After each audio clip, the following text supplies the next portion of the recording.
जिसे team India ने बौना बोलकर चिढ़ाया, उसी बौने ने अपने दिमाग से 3 मास्टर स्ट्रोक खेलकर टीम इंडिया को एक जीता हुआ मैच हराया। जी हां, इसे कहते हैं प्लेयर, जिसे आप अंडर एस्टिमेट करते हैं, जिसे आप चिढ़ाते हैं, जिसे आप बौना बोलते हैं, उसे एक तरीके से अपमानित करते हैं।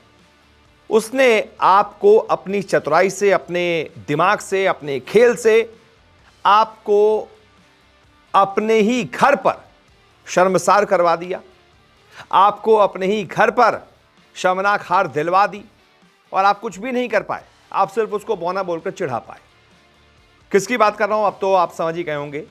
जसप्रीत बुमराह, ऋषभ पंत की, जो टेम्बा बवूमा को, साउथ अफ्रीकी कप्तान को बौना बोलकर चिढ़ा रहे थे। पहले टेस्ट के पहले दिन जब बवूमा खेल रहे थे, एक एलबीडब्ल्यू की अपील हुई, बॉल थोड़ी सी ऊपर जाई थी, थाई पैड के साइड में लगी थी, तो गौतम गंभीर बैठ कर देख रहे थे पूरा सब कुछ। उनको शायद ये बोलना भी चाहिए था कि यार ऐसे नहीं करना चाहिए, लेकिन शायद उन्होंने नहीं समझाया होगा। बुमराह और ऋषभ पंत आपस में बात कर रहे थे, यार ये तो बौना है, इसके बौना है, लेकिन ये बौना भी तो है, ऊपर लगी है तो कोई बात नहीं, बौना भी तो है। और फिर गाली भी दी थी एक, जो आमतौर पर दे देते हैं दिल्ली वाले, वो वाली गाली दे दी थी। तो एक तरीके से आपने अपमानित किया था किसी और प्लेयर को, जिसे बौना बताया था। फिर उसी बौने ने पूरे मैच में 3 मास्टर स्ट्रोक ऐसे खेले कि आप जीता हुआ मैच हार गए। एक तो उसने शानदार बल्लेबाजी भी की, दूसरी पारी में आप उसको आउट नहीं कर पाए। इस मैच में सबसे ज्यादा रन किसी ने बनाए तो बवूमा ने बनाए, 55 नॉट आउट।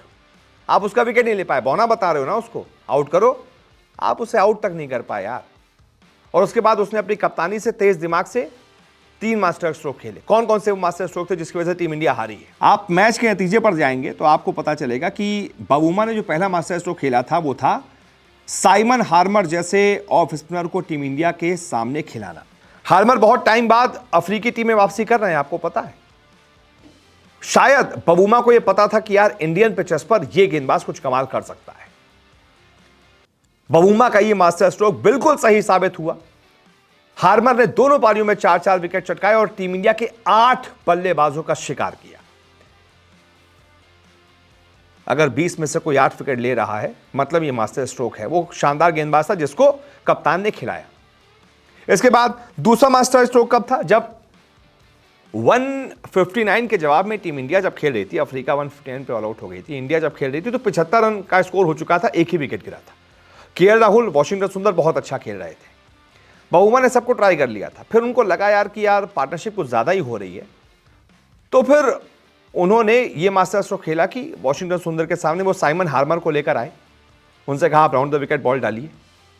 उन्होंने बॉल डाला और वहीं से पूरा मैच पलट गया। जैसे ही साइमन हार्मर ने वॉशिंगटन सुंदर को आउट किया, हर 10-15 रन पर टीम इंडिया का कोई ना कोई विकेट गिरता चला गया और जो टीम इंडिया 300-400 की तरफ देख रही थी वो सिर्फ और सिर्फ 189 पर ऑल आउट हो गई। यह दूसरा मास्टर स्ट्रोक था जिसने टीम इंडिया से एक जीता हुआ मैच छीन लिया। इसके बाद तीसरा मास्टर स्ट्रोक कब खेला गया? तीसरे दिन, मैच के तीसरे दिन, आज, जब वॉशिंगटन सुंदर, जो कि एक तरफ से लगातार अच्छा खेल रहे थे, डटे हुए थे, कोई उनको आउट नहीं कर पा रहा था, तो शायद कोई और कप्तान होता तो रेगुलर गेंदबाजों से गेंदबाजी करवाता रहता।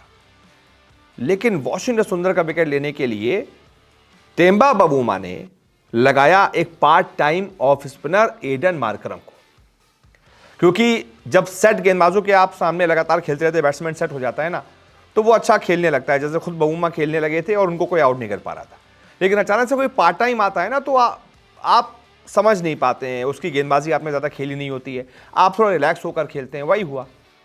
वॉशिंगटन सुंदर जितना अच्छा डिफेंस कर रहे थे बाकी गेंदबाजों पर, रेगुलर गेंदबाजों पर, वैसा अच्छा डिफेंस वो एडन मार्करम की गेंद पर नहीं कर पाए और आउट हो गए।